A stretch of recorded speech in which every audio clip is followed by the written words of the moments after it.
Assalamualaikum warahmatullahi wabarakatuh. Waalaikumsalam warahmatullahi wabarakatuh. Alhamdulillahilladzi ja'ala ramadhana syahra siyama lil mu'minin. Wassalatu wassalamu ala asyrafil anbiya'i wal mursalin sayyidina wa maulana Muhammadin wa ala alihi wa ashabihil mujahidin at-tahirin, amma ba'du. Ma'asyiral muslimin rahimakumullah. Dari jumlah 12 bulan yang ada dalam agama kita, yang dihitung sejak Muharram sampai dengan bulan Zulqa'dah, maka Ramadan mendapat gelar Sayyidus Syuhur.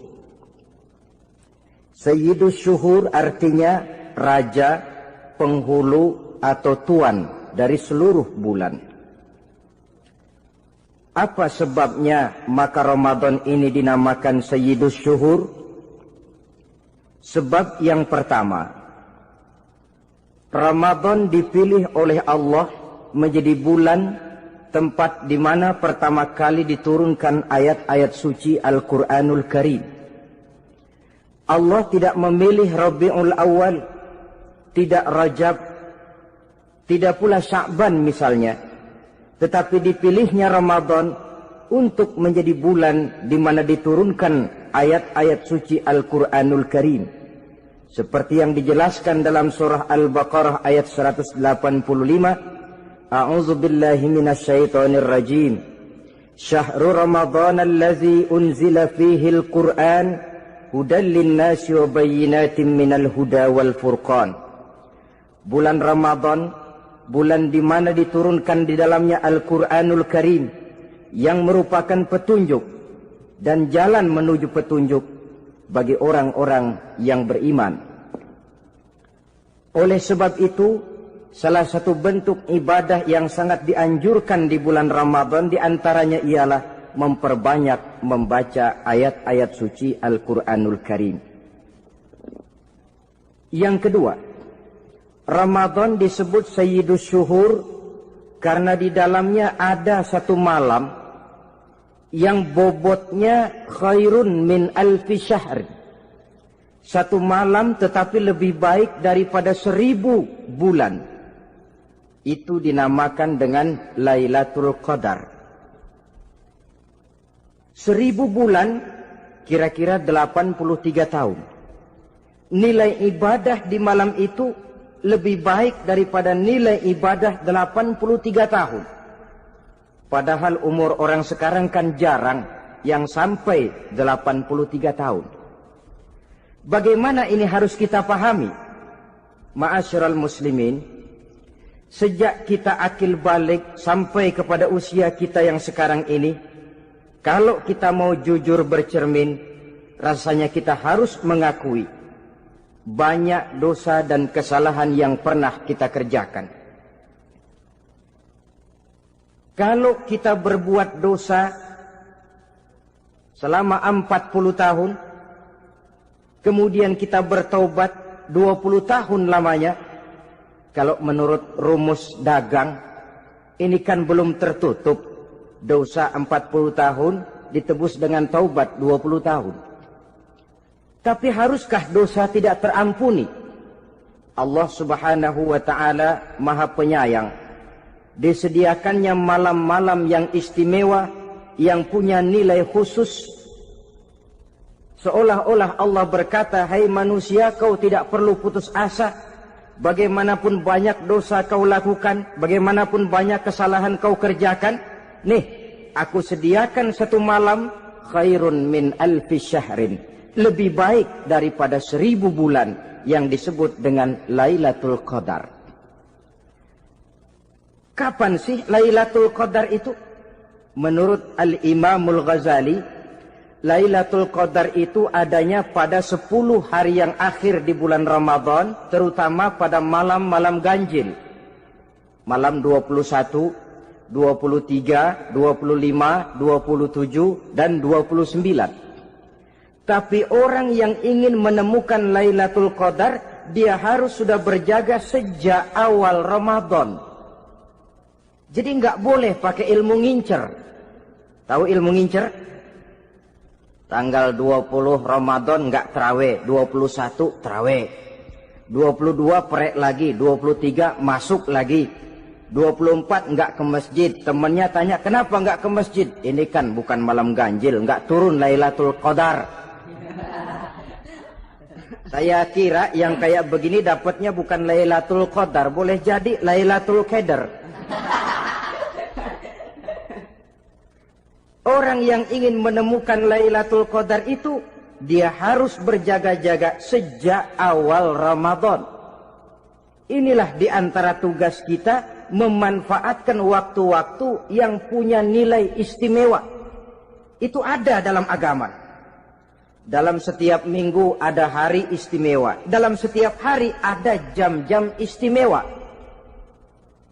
Dalam setiap tahun ada bulan istimewa. Coba, dalam setiap minggu ada hari istimewa, hari Jumat. Dalam setiap hari ada jam-jam istimewa, sepertiga malam yang terakhir. Antara jam 2 sampai menjelang fajar di kala subuh, itu saat-saat istimewa. Di samping saat istimewa, Allah pun menyediakan tempat-tempat yang istimewa. Solat di Masjidil Haram, pahalanya 100.000 kali ketimbang solat di masjid-masjid lain. Begitu di Masjid Nabawi misalnya, ini tempat yang istimewa. Lailatul Qadar, waktu yang istimewa yang diberikan kepada kita untuk kita manfaatkan dengan sebaik-baiknya. Toh dalam kehidupan bernegara saja misalnya, kan pada setiap tanggal 17 Agustus itu presiden memberikan grasi ampunan kepada para entah itu tahanan politik dan sebagainya. Ada yang mendapat potongan tahanan. Waktu-waktu yang istimewa. Inilah sebab kedua kenapa Ramadan dinamakan Sayyidus Syuhur. Sebab yang ketiga, Ramadan disebut Sayyidus Syuhur karena di dalamnya nilai kebajikan berlipat ganda adanya. Satu hadis menjelaskan, "Lau ta'lamu ummati ma fi Ramadan, latamannau an takuna as-sanatu kullaha Ramadan." Andai kata umatku tahu keistimewaan apa yang ada di dalam bulan suci Ramadan, niscaya mereka ingin agar sepanjang tahun isinya Ramadan saja. Apa sebabnya? Li'annal hasanata fihi mujtami'atun. Di dalam bulan Ramadan itu berkumpul segala macam kebajikan. Wa ta'atu maqbulatun. Segala perbuatan taat diterima oleh Allah. Wa da'awati mustajabatun. Segala macam doa dan permohonan dikabulkan oleh Allah.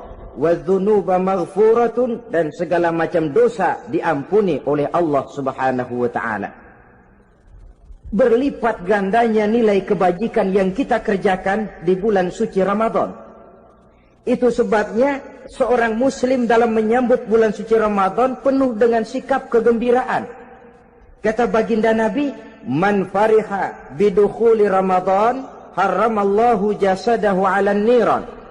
Siapa orang yang gembira dengan datangnya bulan suci Ramadan, Allah haramkan badannya dari api neraka. Gembira menyambut Ramadan artinya bagaimana? Apa Ramadan datang terus bakar petasan? Bukan. Pukul beduk? Bukan. Apa gunanya pukul beduk kalau nggak puasa? Apa gunanya bakar mercon kalau tidak melaksanakan ibadah di bulan suci Ramadan? Gembira menyambut datangnya Ramadan dalam arti mempersiapkan diri untuk melaksanakan ibadah dengan sebaik-baiknya di bulan suci Ramadan ini. Ma'asyiral muslimin rahimakumullah. Yang terakhir, kenapa Ramadan disebut Sayyidus Syuhur? Karena di dalam bulan suci Ramadan ada perintah melaksanakan ibadah puasa. Apa istimewanya ibadah puasa? Pertama, yang dipanggil untuk melaksanakan puasa itu iman. Ini panggilan istimewa. Allah menyatakan, Ya ayyuhalladzina amanu kutiba alaikumusiyam. Hai orang-orang yang beriman, diwajibkan atas kamu berpuasa. Iman yang dipanggil untuk melaksanakan ibadah puasa. Contoh, satu hari di depan rumah kita lewat tukang pepaya, tukang duku, tukang duren. Kita panggil satu tukang pepaya. Bang, pepaya, berhenti dulu sebentar. Kira-kira yang merasa tukang pepaya berhenti enggak? Berhenti. Ini tukang duku sama tukang duren berhenti enggak? Tidak. Tentu tidak berhenti karena tidak dipanggil. Ini Ramadan yang dipanggil orang-orang beriman. Hai orang-orang yang beriman, berhenti dulu sebentar. Berhenti apa? Berhenti makan di waktu siang, berhenti minum di waktu siang. Yang merasa beriman, berhenti. Yang tidak beriman, langsung. Biar Ramadan, siang-siang, makan jalan terus, ngerokok, ngelepus terus. Kenapa? Tidak beriman, tidak merasa terpanggil oleh ayat tadi. Sekarang tukang pepaya lewat di depan rumah. Kita panggil, bang pepaya berhenti dulu. Dia dengar tapi nggak mau berhenti. Apa kita bilang? Kang pepaya budak. Dipanggil nggak mau berhenti. Ini ada orang ngaku beriman kepada Allah. Ramadan dipanggil disuruh berhenti makan siang, nggak berhenti juga. Mukmin budak. Disuruh berhenti minum di waktu siang, nggak berhenti juga. Mukmin budak. Ini istimewanya puasa. Panggilan difokuskan kepada iman. Hai orang-orang yang beriman. Allah tidak bilang hai orang-orang yang sudah masuk Islam. Tidak. Ya ayyuhallazina aslamu. Tidak. Ya ayyuhallazina amanu yang dipanggil. Hai orang-orang yang beriman. Nilai nurani yang paling dalam itu yang dipanggil melaksanakan ibadah puasa. Lalu orang beriman yang bagaimana yang wajib puasa? Pertama dia sudah balik. Yang kedua berakal sehat. Yang ketiga dia mampu berpuasa.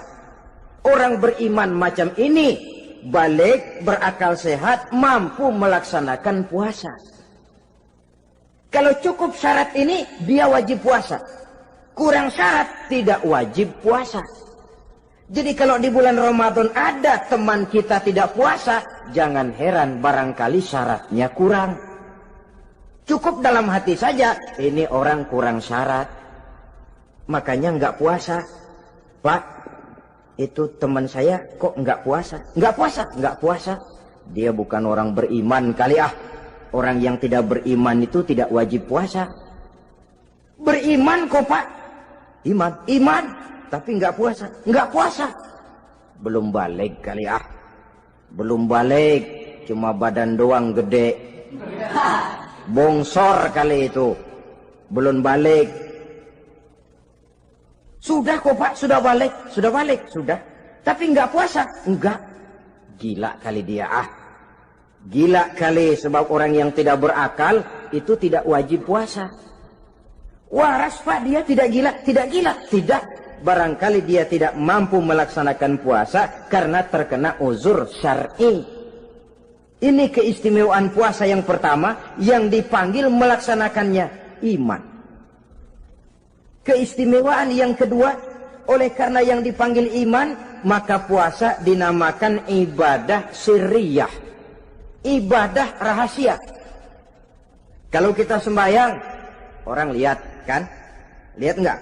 Lihat. Kita bayar zakat, orang tahu. Kita pergi haji, apalagi pergi haji, sekampung nganterin. Tapi kita puasa atau tidak puasa, yang tahu kan cuma kita dan Allah saja. Pura-pura sedekah, nggak bisa. Pura-pura sholat, ketahuan. Gerakannya mesti canggung. Pura-pura pergi haji, kemana perginya? Tapi pura-pura puasa, gampang. Namanya ibadah sirriyah. Bulan puasa, jam 8 pagi, makan. Keluar rumah, bibir lap yang kering. Jalan lemesin dikit. Ada angin, belaga miring. Temennya tanya, lu lemes amat, gue lagi puasa nih. Orang lain bisa dibohongi. Sebab puasa memang merupakan ibadah sirriyah yang tahu cuma kita dan Allah saja. Karena dia ibadah rahasia, puasa ini sulit terkena penyakit riya. Ibadah yang lain karena kelihatan orang, gampang kena penyakit riya, to show only. Sholat karena kelihatan orang, gampang kena penyakit riya. Karena saya jadi imam, misalnya di belakang saya lihat ada mertua, wah saya bikinlah sembahyang saya mantap-mantap, pakai serban, pakai siwak, bahasanya saya paseh-pasehin kayak orang 16 tahun di Mekah. Wah, ufolli warwal maghribi salasa raka'atin Allahu Akbar. Surahnya saya cari yang panjang-panjang, paling pendek sabbihis sama wadduha. Akibat apa itu? Riya, di belakang ada calon mertua.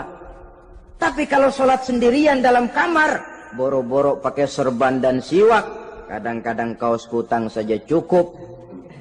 Surahnya jangan sabbihis sampai wadduha, langganannya inna a'toinakal kautsar sama qul huwallahu ahad. Karena sholat terlihat orang, mudah kena penyakit riya.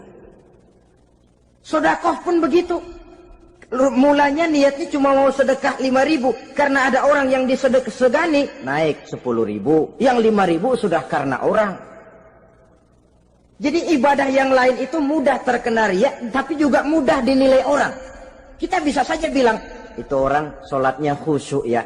Kenapa? Kelihatan dari gerakannya. Itu orang hajinya mabrur ya. Kenapa? Kelihatan dari tingkah lakunya setelah pulang haji. Itu orang sedekahnya berani ya. Kenapa? Ketahuan dari jumlahnya. Ibadah yang lain bisa dinilai, tapi puasa nggak bisa dinilai. Tuh orang puasanya mantap bener ya. Kenapa? Beludah melulu. Itu bukan ukuran. Itulah sebabnya dia dinamakan ibadah sirriyah, ibadah yang abstrak, yang tahu cuma si pelaksana dan Allah saja. Ini keistimewaan puasa yang kedua. Yang ketiga, saudara-saudara, kalau ibadah-ibadah yang lain, ganjaran pahalanya itu dijelaskan oleh Allah. Sedekah kalau ikhlas pahalanya begini. Haji kalau mabrur pahalanya ini. Sembahyang berjamaah pahalanya ini.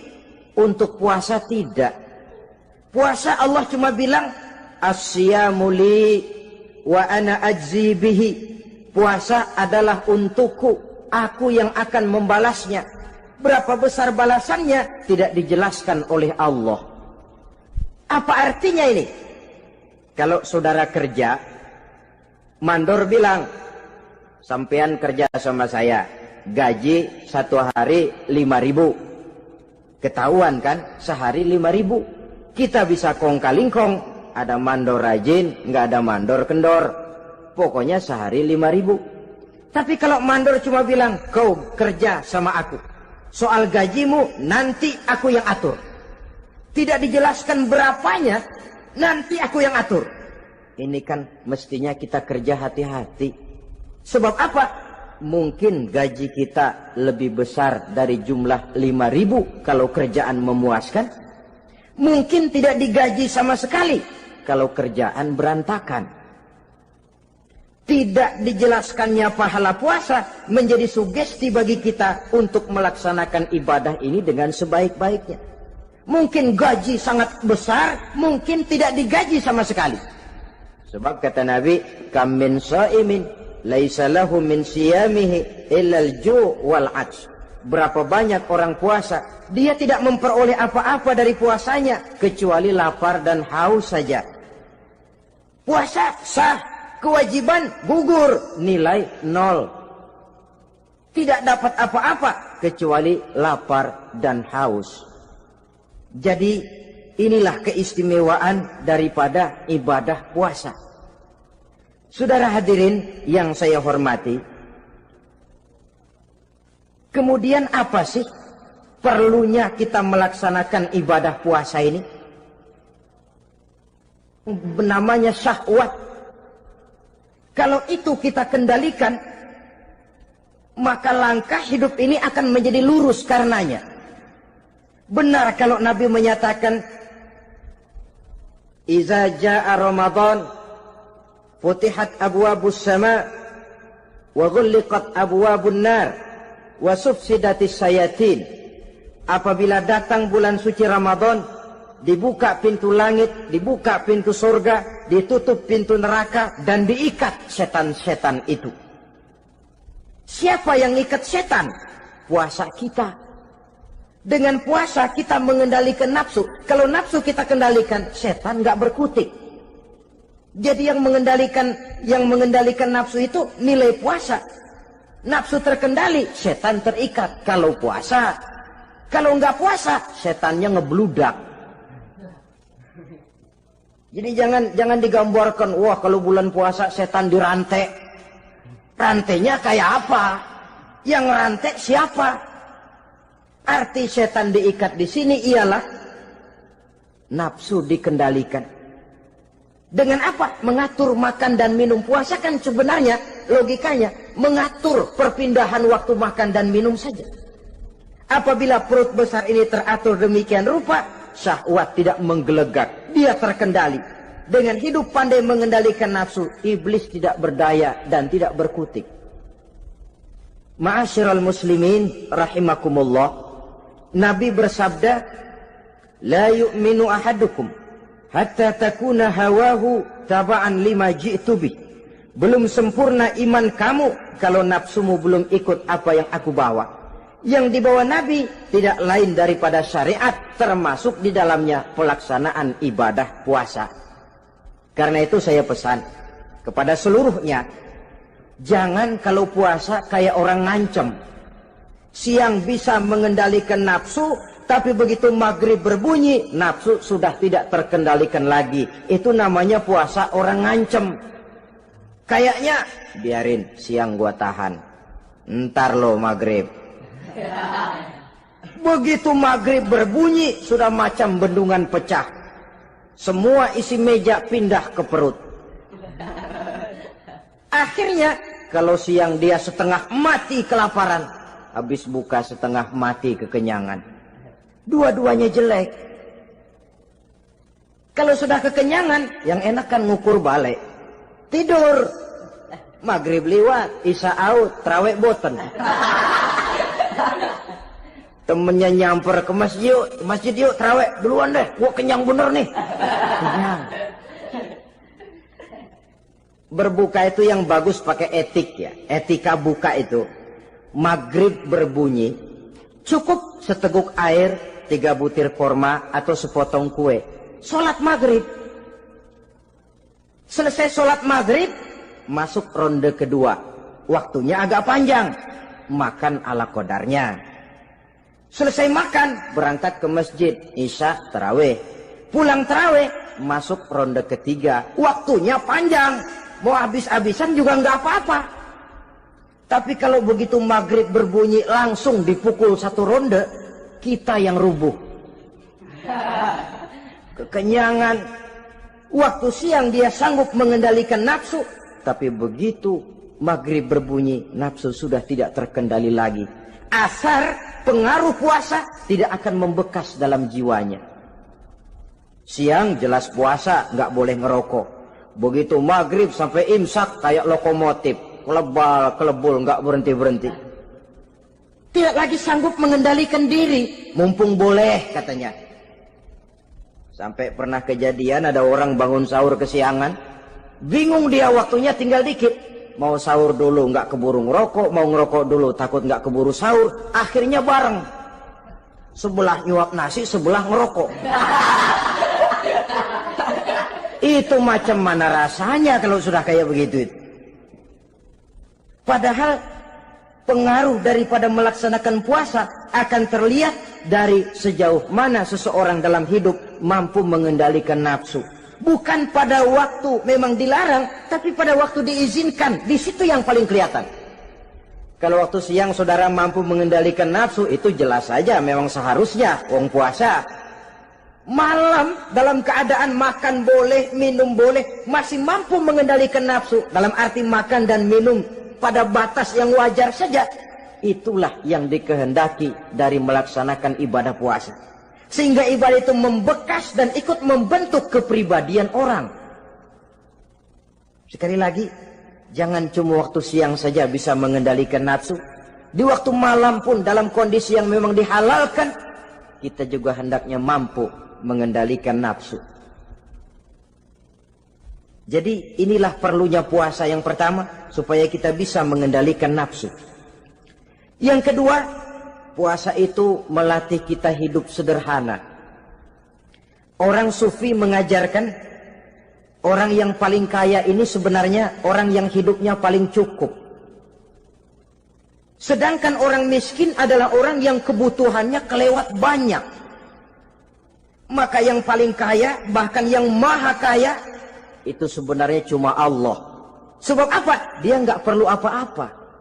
Makin banyak keperluan kita, makin miskin kita. Coba orang puasa lihat. Kalau sudah jam 2, jam 3, itulah barangkali memang termasuk godaannya dalam melaksanakan ibadah puasa. Kalau jam 1 siang, jam 2 siang, jangankan makanan enak, nangka busuk kita lihat legit.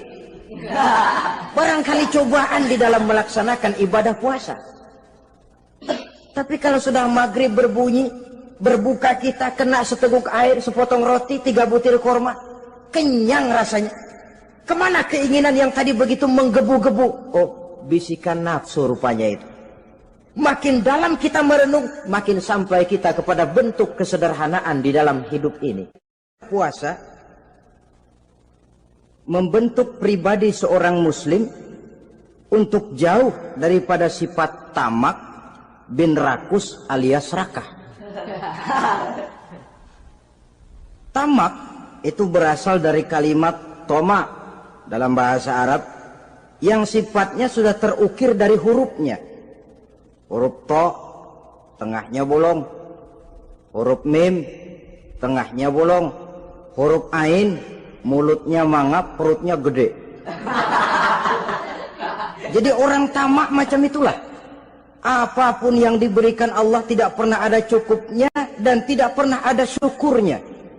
Sehingga Nabi menjelaskan, lau anna libni Adam wadiyani min zahabin labtagha lahuma thalisan wala yamla'u jawfa ibna Adam illa turab.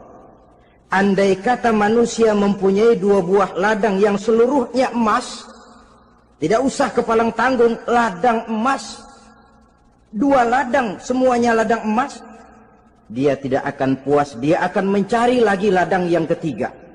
Wala yamla'u jawfa ibna Adam illa turab. Mulut manusia ini memang tidak akan pernah penuh kecuali kalau sudah diisi dengan tanah. Kapan diisi dengan tanah? Kalau sudah menghadap ke arah kiblat di liang lahat, nah itu baru mulut udah nggak ngerawil, diam, tenang, kalem, diisi dengan tanah. Dengan demikian kita lihat bahwa puasa makin kita hayati, makin dekat kita kepada kesederhanaan di dalam kehidupan ini.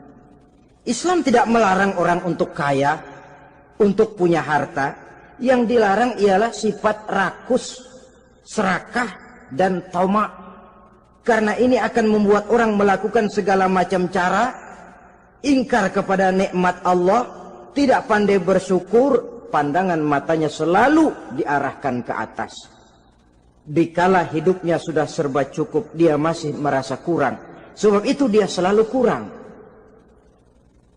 Dia sudah kaya tapi masih merasa miskin saja, maka hidupnya pun miskin terus. Saudara-saudara ma'asyiral muslimin, ini hikmah yang kedua kenapa kita perlu puasa. Yang ketiga, puasa itu melatih kita cinta kepada fakir miskin, orang-orang yang tidak mampu, yang memerlukan pertolongan. Bagaimana caranya? Dunia pendidikan berkata bahwa pendidikan akan lebih berhasil kalau bersifat audio visual. Mengajar anak berenang, bawa ke kolam. Mengajar anak naik sepeda, berikan sepedanya. Mengajar orang cinta fakir miskin, rasakan apa yang dirasakan oleh fakir miskin. Apa itu? Lapar, haus. Kan nggak bisa ngajarin anak berenang teori saja. Ke kolam nggak pernah. Teori hafal luar kepala. Gaya dada begini, gaya 200 meter begini, gaya kupu-kupu begini, gaya bebas begini. Teori hafal, ke kolam nggak pernah. Sekali terjun, gaya batu. Sudah nggak timbul-timbul lagi. Nggak bisa ngajar anak naik sepeda cuma teori saja. Sepedanya tidak pernah diberikan. Hafal teori, bab 1 pegang setang. Bab 2 dorong. Bab 3 kaki kanan naik pedal kanan. Bab 4 genjot. Hafal teori, megang sepeda nggak pernah. Begitu dikasih sepeda dia naik, habis tukang bakso. Pun mendidik orang cinta kepada fakir miskin tidak bisa cuma lewat seminar, kongres, penataran, indoktrinasi. Diadakan simposium, seminar, diskusi supaya orang cinta kepada fakir miskin, tapi yang bicara orang kenyang semua. Bagaimana hati ini mau peka? Islam itu nggak usah banyak teori lah. Rasakan saja lapar, haus, enak nggak? Kalau kau tahu lapar dan haus tidak enak, kau lapar haus cuma sebentar. Habis maghrib, laparmu hilang, hausmu hilang. Bagaimana saudara-saudaramu muslimin yang terkapar di kolong-kolong jembatan? Yatim piatu yang hidup terlunta-lunta. Perempuan-perempuan tua hidup miskin, anak pun banyak perlu uluran tangan. Lapangan kerja sulit, persaingan hidup makin tajam. Meringkuk mereka di sudut-sudut kehidupan. Beratap langit, beralas bumi, tanpa tahu kapan hidup dan nasibnya akan berubah. Di situ pekalah hati untuk hidup tidak cuma buat kepentingan diri dan perut sendiri saja, tapi mampu memberikan pertolongan sesuai dengan kemampuan kepada mereka yang memang memerlukan.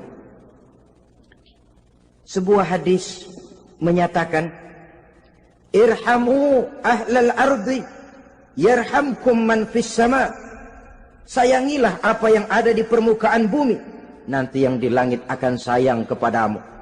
Si kaya sayang kepada yang miskin lalu menolongnya. Yang alim sayang kepada yang awam lalu membimbingnya. Yang pemimpin sayang kepada rakyat lalu melindunginya. Yang di langit akan sayang kepada kita, akan turun rahmah berlimpah, akan tercipta keberkahan dan ketenangan dalam hidup. Tapi kalau sebaliknya, yang kaya malah nyantap yang miskin, yang pemimpin malah menggilas yang rakyat, yang alim malah membodoh-bodohi orang yang memang sudah bodoh, akan terwujudlah malapetaka. Bukan rahmah yang turun dari langit, tapi azab akan menimpa kita semua.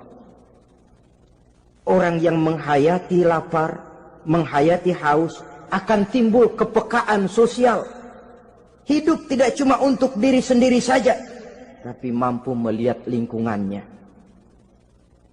Yang keempat, kita perlu puasa untuk menumbuhkan sifat jujur dan disiplin.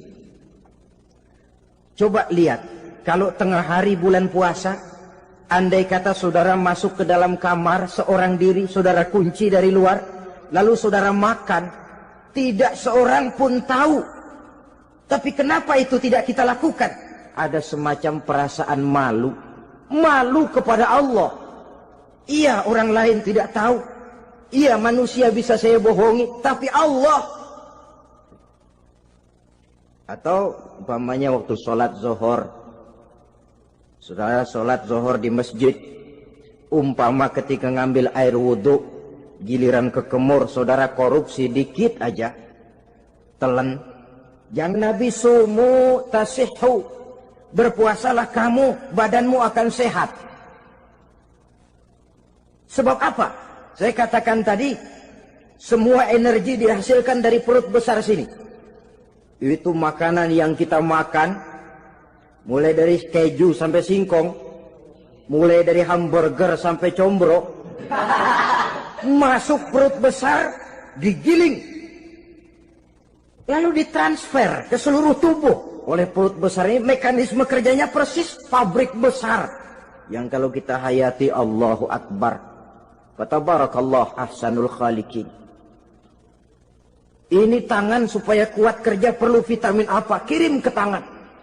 Mata supaya awas perlu vitamin apa? Kirim ke mata. Bibir supaya nggak pecah perlu vitamin apa? Kirim ke bibir. Oleh perut besar ditransfer ke seluruh tubuh. Sisanya yang nggak perlu keluar jalan belakang. Kalau perut besar ini terus-menerus bekerja, ibarat mesin diporsir, dia akan cepat rusak. Maka datang bulan Ramadan, perut besar itu jangan terlalu diporsir.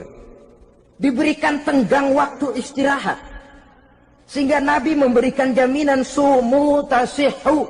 Berpuasalah kamu, pasti kamu akan sehat. Buktinya orang mati kelaparan banyak, tapi yang mati karena puasa, kalau puasanya betul, nggak ada. Maka Islam itu agama yang sesuai dengan fitrah ya. Buktinya apa? Puasa wisol itu bukan saja tidak boleh, tapi haram. Puasa wisol artinya puasa nyambung. Dari pagi sampai maghrib, sampai malam, sampai besok pagi lagi terus-terusan puasa, haram. Karena itu bertentangan dengan fitrah. Islam tidak cukup dari waktu imsak sampai datang waktu maghrib. Kenapa? Menurut perhitungan itu sesuai dengan daya kemampuan maksimal manusia. Sudah diukur itu. Allah yang bikin manusia kok. Jadi kalau Allah perintah puasa, itu sudah dalam kemampuan daya tampung dari kapasitas yang dimiliki manusia. Orang mati kelaparan banyak, yang mati karena puasa nggak ada. Belum pernah saya dengar ada warta berita, sari berita-berita penting dalam siaran ini, gara-gara bulan puasa orang Islam pada mati. Nggak ada. Yang mati kelaparan banyak, tapi yang mati karena puasa tidak ada. Nabi menjamin sumu tasihhu. Berpuasalah kamu, pasti badanmu akan sehat. Ma'asyiral muslimin, kalau sudah tahu kita apa perlunya kita berpuasa, pembicaraan akan saya lanjutkan bagaimana seharusnya kita puasa. Puasa yang ideal itu yang bagaimana? Al-Imamul Ghazali menjelaskan, orang yang puasa itu ada 3 macam. Pertama, saumul awam. Puasanya orang kebanyakan. Orang macam ini merasa sudah puasa asal tidak makan, tidak minum. Puasa sudah. Pokoknya tidak makan, tidak minum, itulah puasa. Ini puasanya orang awam. Matanya tidak pernah puasa. Kupingnya tidak puasa, kakinya tidak puasa, tangannya tidak puasa. Ini puasa orang awam, kebanyakan. Hasilnya tidak mustahil seperti yang dikatakan Nabi tadi. Berapa banyak orang puasa tidak mendapat apa-apa dari puasanya kecuali lapar dan haus. Puasa sah, kewajiban gugur, nilai 0. Kan rugi ibadah semacam itu. Sebab jangan lupa, yang membatalkan itu kan 2. Ada yang membatalkan pahala puasa, ada yang membatalkan puasa. Bedanya apa? Kalau puasa batal, pahala jelas batal. Tapi kalau pahala yang batal, puasanya mungkin sah. Kewajibannya gugur, tapi pahala tidak ada. Kalau yang membatalkan puasa sih umumnya kita bisa jaga itu. Sebab apa? Masalahnya konkret, kelihatan. Apa yang membatalkan puasa? Misalnya makan dan minum yang disengaja walaupun sedikit. Batal. Sedikit tapi sengaja tidak mengenyangkan, batal. Mamanya pentol korek yang kecil itu. Sengaja telan waktu puasa, batal. Kan sedikit pak, nggak kenyang kok. Sengaja. Sengaja itu yang bikin batal. Tapi kalau tidak sengaja seperti lupa, itu tidak batal. Misalnya hari pertama puasa, habis sembahyang subuh tidur, bangun jam 8, lupa kebiasaan, langsung aja nyerbu ke dapur. Dapat sepiring setengah, ingat. Astagfirullah, lagi puasa, betul. Setelah ingat bagaimana? Yang masih ada di mulut keluarkan, berkemur, lanjutkan puasanya, sah. Perkara sepiring setengah yang udah kadang masuk bagaimana Pak? Itu rezeki. Lawang orang lupa. Lupa itu kan jenis yang ma'fu anhu. Jenis yang dimaafkan. Makan dan minum yang disengaja walaupun sedikit. Batal. Batal puasanya. Apalagi muntah yang disengaja. Batal puasa itu. Ukuran sengaja kan kita tahu. Apalagi hilang akal. Seperti gila atau pingsan. Batal puasa. Apalagi hubungan suami istri di waktu siang secara sengaja. Batal. Kalau sengaja. Kalau nggak sengaja, enggak. Namanya nggak sengaja. Umpamanya, saya nggak sengaja Pak, tahu-tahu udah nyampe situ, gimana? Yang nggak batal, cuma begitu ingat, buru-buru selesai mandi, lanjutkan puasanya, sah. Jangan begitu ingat sih, ingat Pak puasa, cuman tanggung. Nah, ini tanggung ini yang bikin jadi batal. Dan jangan lupa, orang yang membatalkan puasa karena hubungan suami istri, dendanya paling berat. Seorang sahabat pernah lapor, halaktu ya Rasulullah. Ya Rasul, celaka saya. Ma ahlakah, apa yang bikin kamu celaka? Saya lagi puasa Ramadan ya Rasulullah, saya nggak tahan. Lalu saya nyelonong sama istri saya. Pengantin baru ini rupanya. Nyelonong bagaimana? Ya nyelonong.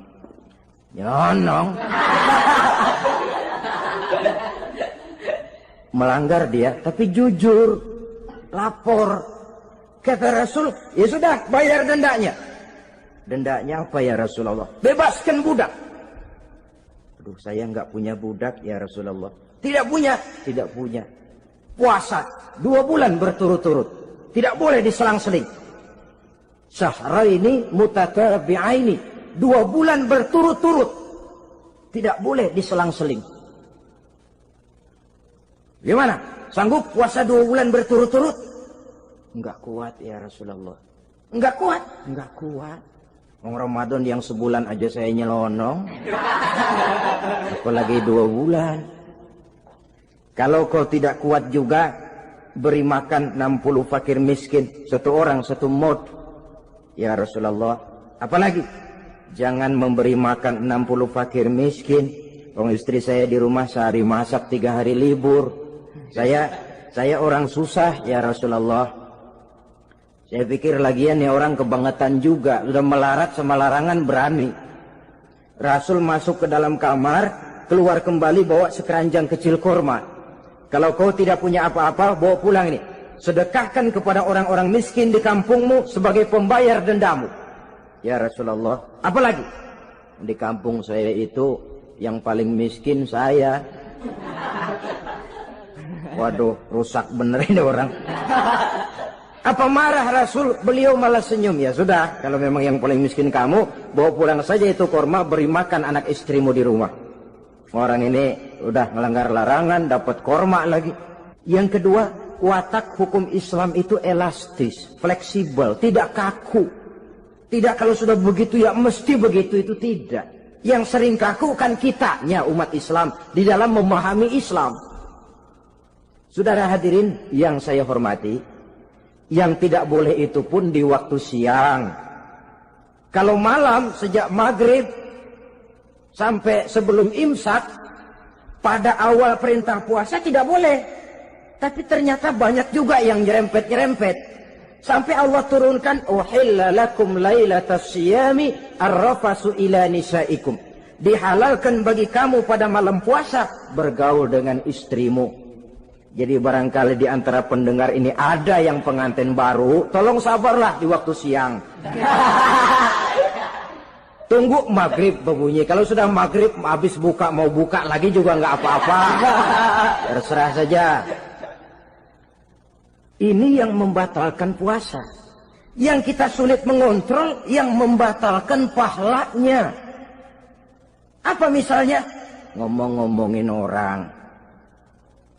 Puasa, ngomongin orang jalan terus. Itu ya tetangga kita. Kenapa emang? Oh, anu. Kita sih bukan ngomongin orang ini. Bukan ngomongin orang katanya. Ngomongin tuyul. Anu. Bohong. Orang puasa bohong apa puasanya batal? Tidak. Puasanya sah. Yang batal mungkin pahalanya. Saudara-saudara ma'asyiral muslimin rahimakumullah. Mata, terutama di kota-kota besar, menjaga mata ini kadang-kadang kita nggak pengen lihat tapi kelihatan. Sebab itu memang yang tidak boleh ngeliatin. Kalau kelihatan lain, kelihatan itu kan rezeki. Orang kita nggak mau tapi kelihatan. Yang kelihatan itu sebentar. Kata Imam Ali, nazaratul ula laka wa tsaniyatu alaika. Pandangan pertama untukmu, yang kedua atasmu. Jadi begitu kelihatan, ya sudah. Jangan kelihatan tapi manteng aja enggak mau. Jadi mantengnya ini yang jadi urusan. Saudara hadirin yang saya hormati, dengan kata lain, berusahalah kita untuk puasa zahir batin. Itu yang pertama tadi. Puasa tingkatnya orang saumul awam disebut. Tingkat yang kedua, saumul khawas. Puasanya orang khusus. Bagaimana ini? Di samping tidak makan dan tidak minum, panca inderanya sudah ikut puasa. Matanya puasa. Kupingnya puasa. Asal ada diajak ngomong-ngomongin orang, maaf ya, kuping saya lagi puasa. Kakinya puasa, diajak jalan ke tempat yang tidak baik, dia bilang, maaf saja, kaki saya lagi puasa. Diajak nyolong, maaf, tangan saya lagi puasa. Tidak cuma sekedar tidak makan dan tidak minum, panca inderanya sudah ikut puasa. Sekurang-kurangnya, seperti inilah puasa kita. Zahir, batin. Nah, yang tertinggi disebut saumu khawasil khawas. Puasa orang khusus yang lebih khusus lagi. Ini sudah the first class ini. Puasanya orang fit.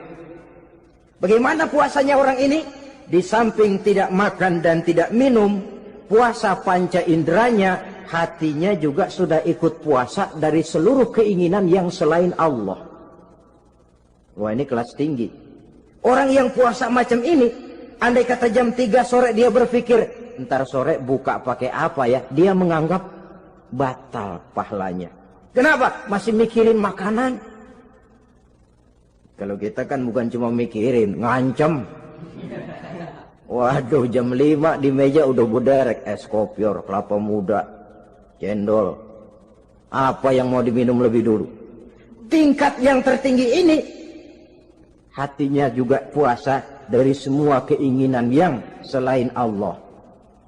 Idealnya sekurang-kurangnya kita puasa zahir batin. Zahirnya menahan diri dari yang membatalkan puasa, batinnya mencegah diri dari yang membatalkan pahala puasa kita itu. Ma'asyiral muslimin rahimakumullah. Terakhir, Rasulullah sallallahu alaihi wasallam membagi bulan Ramadan itu menjadi 3 bagian. Sepertiga yang pertama, tanggal 1 sampai 10 Ramadan, masa turunnya rahmah. Turunnya kasih sayang Allah. Kalau istilah sepak bola, tanggal 1 sampai 10 Ramadan ini disebut babak semifinal. Babak penyisihan. Sepak bola itu kalau baru tingkat babak penyisihan, pesertanya banyak.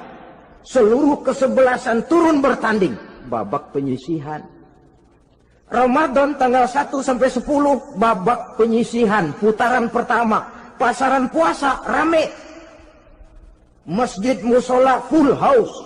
Meledak, tidak sanggup menampung jamaah yang tarawih itu. Yang tadarus meriah. Kenapa? Maklum babak penyisihan, seluruh kesebelasan turun bertanding. Tanggal 1 sampai tanggal 10 Ramadan. Bila itu selesai, selesailah putaran pertama. Masuk putaran kedua, sepertiga yang kedua, tanggal 10 sampai 20 Ramadan, masa maghfirah, masa turunnya ampunan dari Allah. Masuk babak semifinal. Sepak bola itu kalau sudah babak semifinal, itu kan sudah banyak kesebelasan yang masuk kotak. Maka 10 Ramadan ke atas, pasaran puasa mulai menurun. Yang enggak puasa mulai nekat. Yang tadarus sudah mulai sayup-sayup sampai. Sementara barisan orang sembahyang tarawih di masjid mulai mengalami kemajuan dengan pesatnya. Barisannya makin maju ke depan. Maklum, tidak semua kesebelasan tangguh. Ada yang sejak bertanding sudah berhitung. Kita sih bakalan kalah jelas, yang penting main aja dulu dah. Ada yang rajin ke masjid, motifnya lain, ada. Karena ikut-ikutan teman, karena malu sama mertua, rajin terawih. Karena nganterin, rajin terawih. Bayangnya paling belakang berdua lagi. Malah ngeledek begitu imam waladolin, dia di belakang nyaut asik.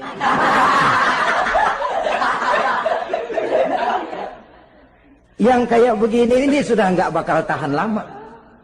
Akan gugur di babak semifinal. Puncaknya, putaran terakhir, tanggal 20 sampai akhir Ramadan, masa itkun minan nar, masa pembebasan dari api neraka. Masuk babak final. Kalau sudah babak final, ya pesertanya nggak banyak sudah. Ramadan tanggal 20 ke atas babak final. Pesertanya nggak banyak. Sebab apa? 20 Ramadan ke atas pikiran orang sudah bercabang itu. Yang punya kampung sudah siap-siap mau pulang mudik. Lebaran di buah kampung. Puasa kayak enggak, yang penting pokoknya lebaran. Yang pegawai negeri gajinya kecil, anaknya banyak, palanya ngebet. Yang belum punya sepatu, belum punya baju, macam-macam problem, sehingga konsentrasi ibadah menurun. Padahal Nabi sangat menganjurkan tingkatkan ibadah la siyama fi ashril awakhir, lebih-lebih pada hari 10 yang akhir, tanggal 20 sampai akhir Ramadan. Di situ dianjurkan memperbanyak ibadah, i'tikaf, tarawih, tadarus Quran, bersedekah, amalan-amalan sunnah yang sangat dianjurkan di bulan suci Ramadan ini. Nah, mereka yang keluar sebagai finalis Ramadan, Allah Subhanahu wa ta'ala berkenan memberikan piagam penghargaan. Di atas piagam itu tertulis dengan nyata, ghufira lahu ma taqaddama min zambihi. Pemegang piagam ini dinyatakan keluar sebagai finalis Ramadan. Kepadanya diberikan penghargaan dengan jaminan ampun terhadap seluruh dosa yang pernah dia kerjakan. Sehingga dia keluar Ramadan, masuk 1 Syawal, seperti bayi baru dilahirkan oleh ibunya. Bersih tanpa dosa, karena sudah dibersihkan oleh ibadah Ramadan. Sehingga masuk Syawal, dia rayakan Idul Fitri, dia pantas mengucapkan minal aidin wal faizin. Minal aidin artinya, semoga kita termasuk orang yang kembali. Kembali kemana? Kembali kepada fitrah. Seperti bayi baru dilahirkan oleh ibunya. Tidak punya dosa kepada Allah, karena sudah dibersihkan oleh ibadah Ramadan. Ini orang yang finalis. Puasanya betul, tarawihnya betul, pantas mengucapkan minal aidin. Dan kalau tarawih cuma 2 malam, puasa 3 hari. Lebaran paling rajin, mas minal aidin ya, minal aidin. Nggak tahu diri lo. Minal aidin dari mana? Saudara hadirin, dosa kepada Allah bersih oleh ibadah Ramadan. Tinggal dosa kepada sesama manusia, berhalal bihalal di hari raya Idul Fitri. Nah, inilah pembicaraan kita pada pertemuan kali ini, dengan harapan mudah-mudahan ibadah kita diterima Allah. kita keluar sebagai finalis yang pada akhirnya masuk ke dalam kelompok minal aidin wal faizin, orang yang kembali suci kepada fitrah dan orang yang beruntung. Dengan semangat inilah kita rayakan Idul Fitri, hari raya kembali kepada fitrah. Terima kasih banyak atas segala perhatian. Mohon maaf atas segala kekurangan. Usikum wa nafsi bitaqwallah. Wassalamualaikum warahmatullahi wabarakatuh. Waalaikumsalam